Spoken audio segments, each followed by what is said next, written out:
चैतन्य महाम बोधि और विश्व विची अष्टावक्र गीता के अद्वैत सागर के अनुपम लीला और अखंड चैतन्य के शाश्वत स्वरूप का गहन दार्शनिक अष्टावक्र गीता जो अद्वैत वेदांत के सर्वोच्च शिखर और आत्मज्ञान की सबसे निर्मल और अभिव्यक्ति मानी जाती है कि 15वें अध्याय का 11वें श्लोक न केवल सूक्ष्म दार्शनिक दर्शन सहित का दार्शनिक कथन है, बल्कि यह ब्रह्मांड उत्पत्ति और लय के परम सत्य को उजागर करने वाला अद्वितीय सूत्र है। इस स्वरूप में भगवान अष्टावक्र राजा जनक को जब पूर्ण रूप से आत्मज्ञान में प्रतिष्ठित है, अंतिम और सर्वोच्च दृष्टि से अवगत करवा रहे हैं, जहाँ न किसी साधना की आवश्यकता है न किसी प्राप्ति की आवश्यकता है, क्योंकि यह सब पहले से ही पूर्ण है।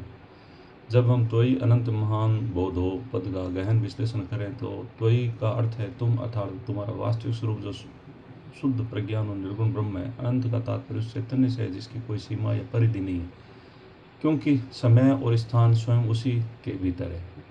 और महान बोधो इस चैतन्य ऊपर विशाल अगाध महासागर के एक रूपक देता है, जहाँ चैतन्य सर्वव्यापी एक रस और अखंड है। इसी चैतन्य सागर में विश्व विची स्वभावता का जोड़ अत्यंत क्रियात्मक और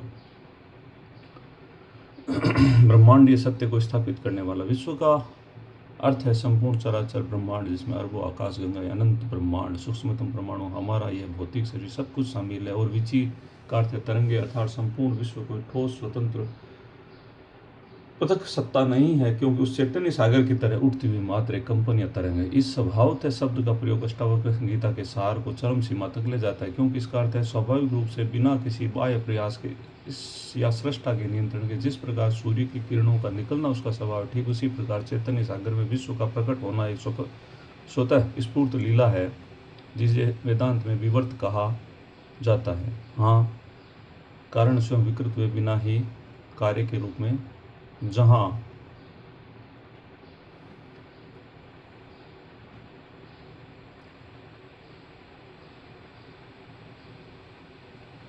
कारण स्वयं विकृत हुए बिना ही कार्य के रूप में प्रतीत होता है। उसके पश्चात उदेतु व अस्तम आयतु पद में अष्टावक्र एक अद्भुत उदासीनता और साक्षी भाव प्रतिपादित करते। उदेतु का अर्थ है उत्पन्न या सृष्टि हो, अस्त आयतु का अर्थ है लीन हो या प्रलय हो, चाहे वह विश्व तरंग उठे या अस्त हो, चाहे जीवन में सुख आए, तरंग आए, दुख आए, सभी द्वंद्वात्मक घटनाएं उस अनंत सागर की सतह पर होने वाली सामान्य गतिविधियां। एक ज्ञानी पुरुष इन तरंगों को रोकने का प्रयास नहीं करता, क्योंकि तरंगों को रोकना सागर को रोकने का व्यर्थ प्रयास है, बल्कि वह इन तरंगों को उनके स्वाभाविक प्रभाव में छोड़ देता है।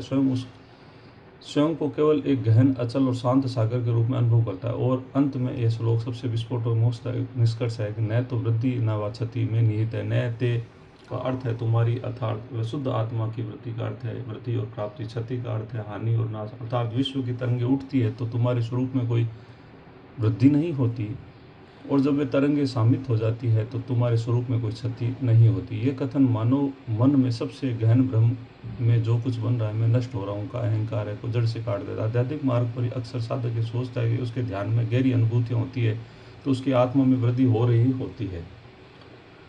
जब वह अज्ञान में फंसता है तो उसकी क्षति हो रही होती है। लेकिन अष्टावक्र इस भ्रम को पूर्णतः निराकार करते हुए घोषणा करते हैं आत्मा कुटस्थ है, वह अचल है, नित्य मुक्त है। जिस प्रकार समुद्र में चाहे जितनी विशाल काय सुनामी क्यों न आए, समुद्र की गहराई में न कोई तो अचल हलचल होती है, न ही समुद्र का जल कम या ज़्यादा होता है। ठीक इसी प्रकार चाहे वह ब्रह्मांड का विस्तार करोड़ों गुना बढ़ जाए या सिकुड़ कर शून्य हो जाए, शुद्ध चैतन्य की मात्रा उसकी पूर्णतः कोई अंतर नहीं आता। यह वृद्धि और क्षति का भ्रम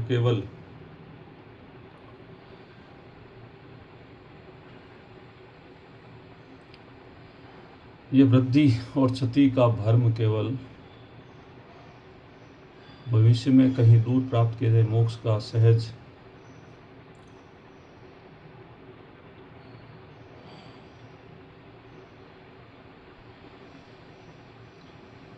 बुद्धि और अहंकार का है, जो स्वयं इस नश्वर शरीर को मन के साथ तादात्म्य कर लेता है। जब तक जीव स्वयं को तरंग मानता है तब तक उसे उठने और गिरने का भय बना रहता है।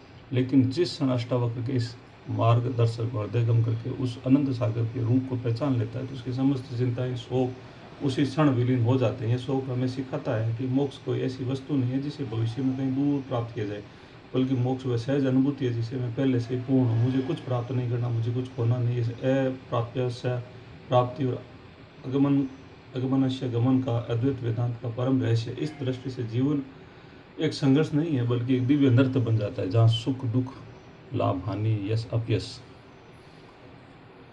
जीवन और मृत्यु सभी द्वंद्व केवल अनंत चैतन्य सागर की सतह पर नाचती सुंदर लयबद्ध और मनोहर तरंगे। अतः यह श्लोक केवल एक दार्शनिक विचार नहीं बल्कि एक अनंत अनुभूति है, एक ऐसी अवस्था है जहाँ साधक अहंकार पूर्णतः विलीन होकर शुद्ध अवलोकन शेष रह जाता है। जब आप इस सत्य को गहराई से समझते हैं तो आपके जीवन प्रति एक पूर्ण क्रांति हो जाती है। आप बाहरी परिस्थितियों के गुलाम नहीं होते, क्योंकि आप जानते हैं कि बाहरी दुनिया केवल आपको आपकी ही चैतन्य सत्ता की प्रतिध्वनि है। आप न तो सफलता पर अत्यधिक हर्षित होते हैं, न ही विफलता पर विचलित होते हैं, क्योंकि आप जानते हैं ये सभी तरंग केवल क्षणिक है, क्षणिक तरंग है जो आपके भीतर उठती है और आपके भीतर लीन हो जाती है, और आप जब अनंत सागर सदैव शांत और सदैव पूर्ण और सदैव मुक्त रहेंगे। इस प्रकार अष्टावक्र के श्लोक मानव चेतना को सबसे उच्च असीम और अजय अवस्था स्थापित करता है, जहाँ न तो जन्म का भय न कोई मृत्यु का कोई शोक है। केवल एक अगाध अनंत और शाश्वत चैतन्य का अद्वितीय साम्राज्य है जो सदैव विजयी, सदैव पूर्ण और सदैव एकमात्र सत्य है। इस अद्वितीय ज्ञान का सागर यह है कि जब तक मनुष्य स्वयं को इस सीमित शरीर और परिवर्तनशील मन का केंद्र मानता है, तब तक संसार के अनंत बंधनों, भयों और चिंताओं के जाल में बुरी तरह फंसा रहता है, क्योंकि अज्ञान ही समस्त दुखों की एकमात्र जड़ है। और जब ये अज्ञान ज्ञान के प्रकाश से नष्ट हो जाता है, बंधन स्वयं विलीन हो जाते हैं। अष्टावक्र का उपदेश किसी सांसारिक शांति, क्षणिक सुख का प्रतिपादन नहीं करता, बल्कि उस परम अलौकिक और शाश्वत आनंद की ओर संकेत करता है जो इस भौतिक जगत के क्षण भोगों सुखों से कहीं अधिक गहरा, व्यापक और स्थायी है, जहाँ पहुँच कर मनुष्य कभी फिर अज्ञान के अंधकार से नहीं लौटता। दृष्टिकोण हमें ये सिखाता है कि संसार की कोई भी वस्तु, कोई भी क्षति, कोई भी स्थिति फिर हमारे समय वास्तविक स्वरूप को प्रभावित करने में असमर्थ है, क्योंकि जिस प्रकार आकाश में उड़ने वाले पक्षियों को पंखों का निशान आकाश पर नहीं रहता, ठीक उसी प्रकार चैतन्य सागर में उठने वाले विश्व की तरंगे उसकी गहराई को कभी स्पर्श नहीं कर पाते। अतः जो साधक इस गहन सत्य को अपने दैनिक जीवन में उतार लेता है, वह बाहरी दिखावे, कर्मकांड और जटिल द्वार से बहस में मुक्त होकर अत्यंत सरल, सहज और आनंद में जीवन का मार्ग प्रशस्त करता है, जहाँ प्रत्येक कार्य, प्रत्येक विचार, प्रत्येक श्वास उसी परम चैतन्य की दिव्य अभिव्यक्ति बन जाता है। उसी प्रकार यह श्लोक न केवल व्यक्ति के लिए मोक्ष का मार्ग प्रशस्त करता है, बल्कि समस्त मानव जाति के लिए अमूल्य संदेश है कि हमारी वास्तविक पहचान हमारे भौतिक अस्तित्व, हमारी जाति, हमारे धर्म, हमारे कार्यों में, बल्कि अनंत